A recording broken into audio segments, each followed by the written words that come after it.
Секогаш мислиме дека луѓето кои се наоѓаат на високи позиции немаат проблеми. Не е така. Многу одамна имаше човек кој живееше во градот Капернаум. Во времето на оваа случка, Капернаум беше важен град, а во него живееше важен и богат човек кој беше службеник во палатата на царот Ирод. Тој сигурно имал многу убав дом. Но во домот сите беа загрижени и тажни. Нешто не беше како што треба. Синот на службеникот беше многу болен. Имаше треска и стануваше се поболен. Тие сигурно повикале лекар за да му помогне, но состојбата на момчето се повеќе се влошуваше. Некој од домашните спомена дека Исус од Назарет е повторно во Кана, град оддалечен околу 25 километри од Капернаум. Можеби службеникот слушнал за чудото што се случило на свадбата, или пак слушал за неверојатните чуда кои Исус ги направил предходно во Капернаум или во Ерусалим, како тој излекувал болни. Тоа му е потребно на син ми, сигурно си помислил службеникот. Тој не се двоумеше ни минута и веднаш тргна да го најде Исус. Тој беше неговата единствена надеж, инаку не сакаше ниту да помисли што може да се случи.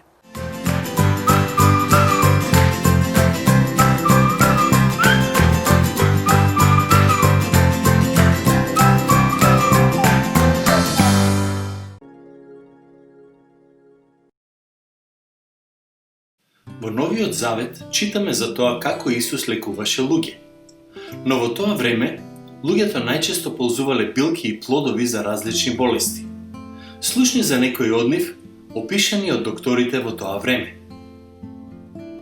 Кога Исус се роди, мудреците му донесоа и темјан. Тој има многубројни полезни својства за здравието. Традиционално се користел за спречување инфекции.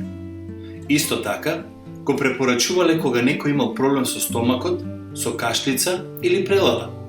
Се верувало дека помага да се зацрстат непцата, косата и кожата.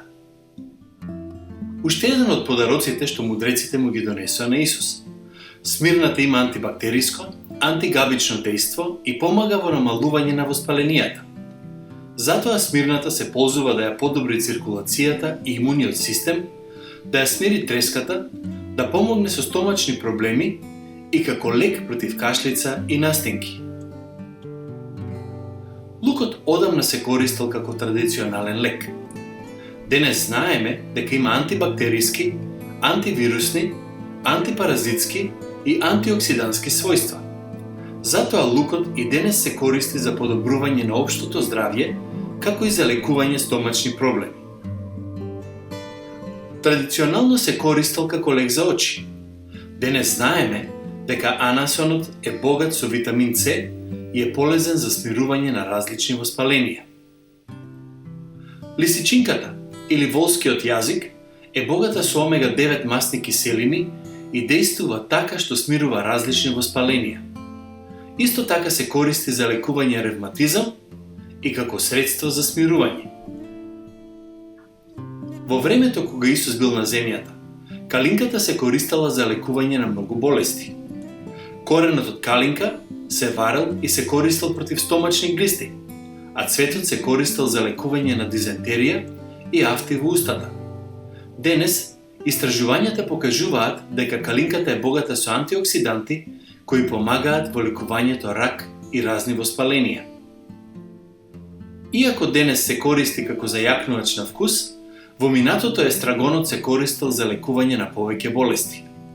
Листовите естрагон се користеле да се смири раздразнетиот стомак и да помогне во засилување на апетитот.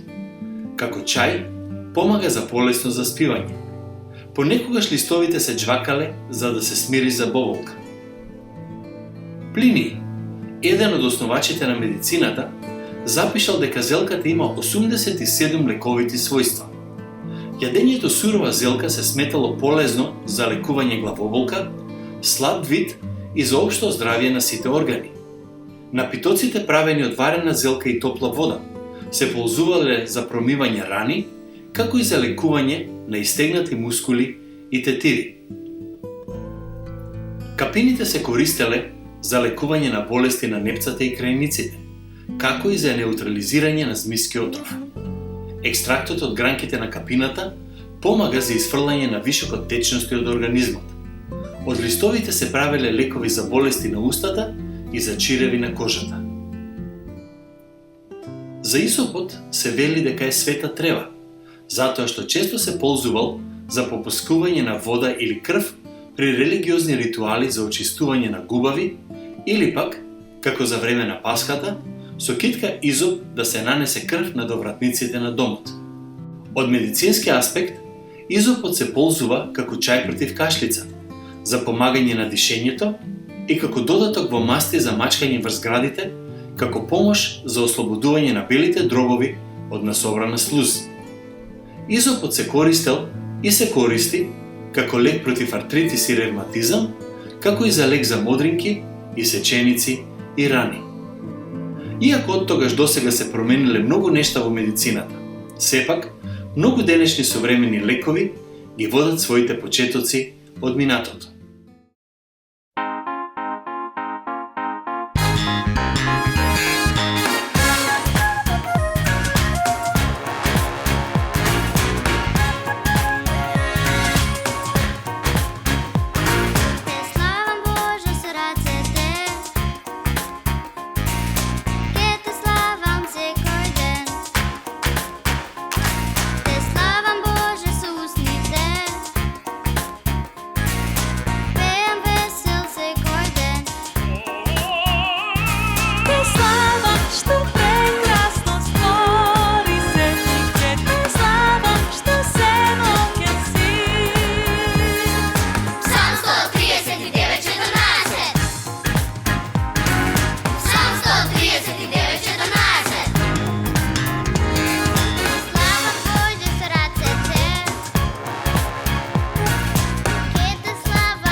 Службеникот не сакал да изгуби ни миг. Веднаш тргнал на пат. Не знаеме како, дали пеш или на конј, но во секој случај требало да патува барем неколку часови. Кога тој го пронајде Исус, околу него имаше многу луѓе. Сите очекуваа да видат некое ново чудо. Службеникот се пробени столпата и дојде до Исус. Те молам, Господине, те молам, дојди со мене во Капернаум. Мојот син е многу болен, тој умира. Те молам, дојди и излекувај го. Исус одговори, но неговиот одговор предизвика големо изненадување. Зарем нема да ми верувате ако не видите знаци и чуда? Бог сака да ни помогне кога имаме проблеми, но најмногу од се сака да поверуваме во Него, за да имаме вечен живот. Дали овој службеник веруваше во Исус? Да, тој веруваше дека е чудотворец, а неговиот син имаше потреба од чудо. Но Исус сакаше луѓето да поверуваат во Него како што поверуваа самарјаните. Тие поверуваа дека тоа е ветениот од Бог, Месијата и Спасителот на светот.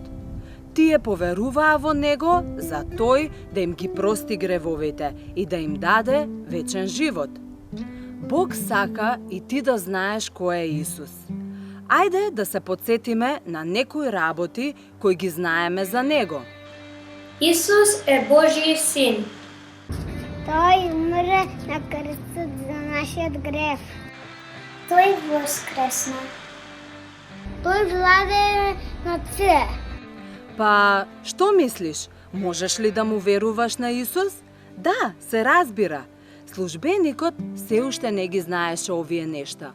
Тој знаеше малку за Исус, но доволно за повторно да замоли.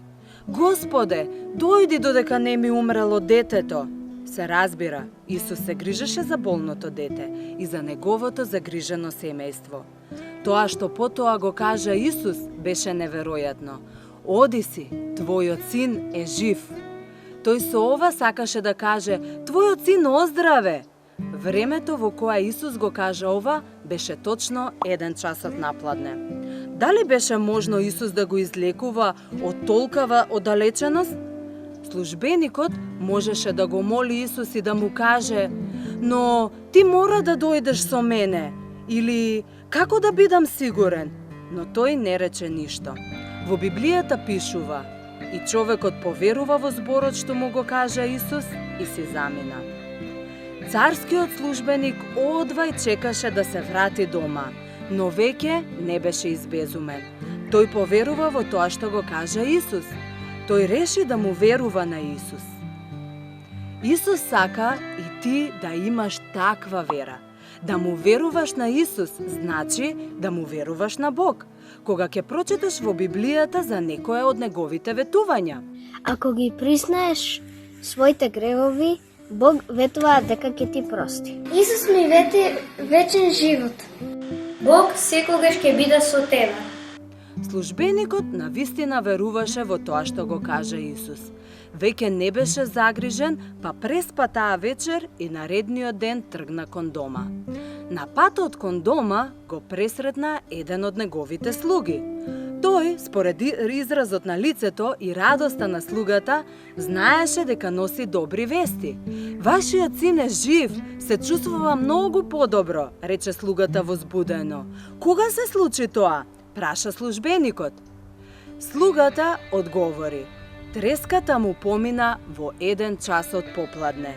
Таткото знаеше, како што знаеме и ние, дека тоа беше времето кога Исус рече твојот син оздраве.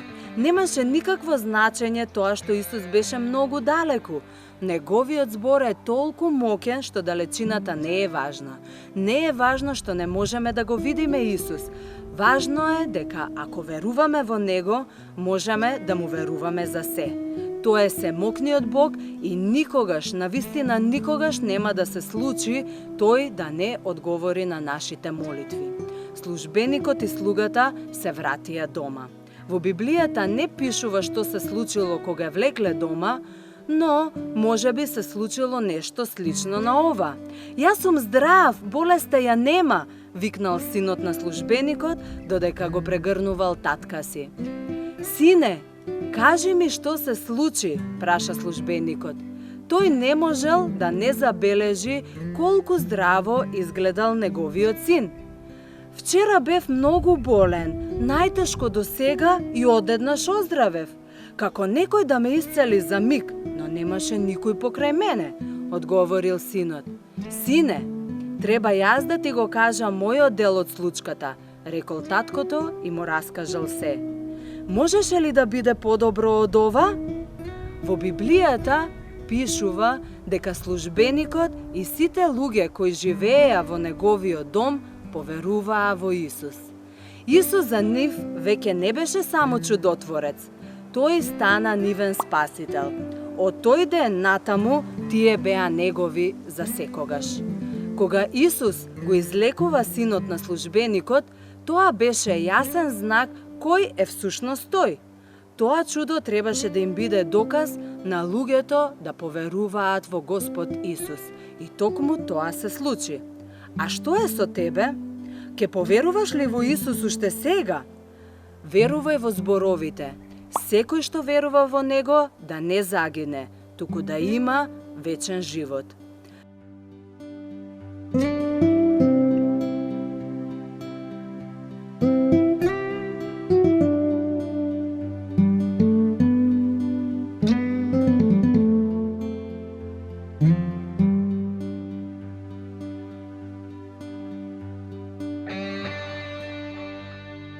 Ти можеш да го направиш тоа сега.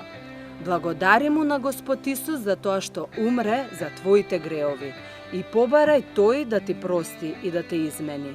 Кажи му дека сакаш да бидеш вечно негово дете. Ако веќе веруваш, дознај повеќе за Божите ветувања запишани во Библијата и потоа верувај му на Бог, тој да ги исполни.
Дали те збунува дебатата создавање или еволуција? Овие животни многу добро укажуваат на тоа дека постои совршен создател. Бубачка бомбардер. Зборот бомба во името на овој инсект се појавува со причина. На оваа бубачка, која е долга 1,5 см, Бог и дал одбрамен механизам кој го нема кај ниедно друго животно. Во незиниот стомак има две одвоени комори во кои има различни хемикали. Кога е во опасност, бубачката ги испушта тие хемикали од задниот дел на телото, каде двете хемикали се мешаат со уште една. На тој начин, таа ги комбинира и ги прска хемикалите во вид на врела и леплива течност, предизвикувајќи илјадници мали експлозии кои овозможуваат на бубачката да се скрие и да предизвика стравка и непријателот. Риба со мамка. Ова суштество живее на околу 900 метри под површината на водата и е една од најчудните според изгледот животни на земјата. Со своите страшни заби, кои се свртени навнатре, оваа риба која е долга околу 8 см ја наоѓа својата храна користејќи светлива мамка која се наоѓа на незината глава. Чудната бактерија која дава светлина и помага на оваа риба да има светла мамка која се наоѓа веднаш на незината уста. Дабарите се познати најмногу поради нивните големи способности за гризење. Но дали знаеше дека тие може да го џвакаат дрвото дури кога тоа е под вода?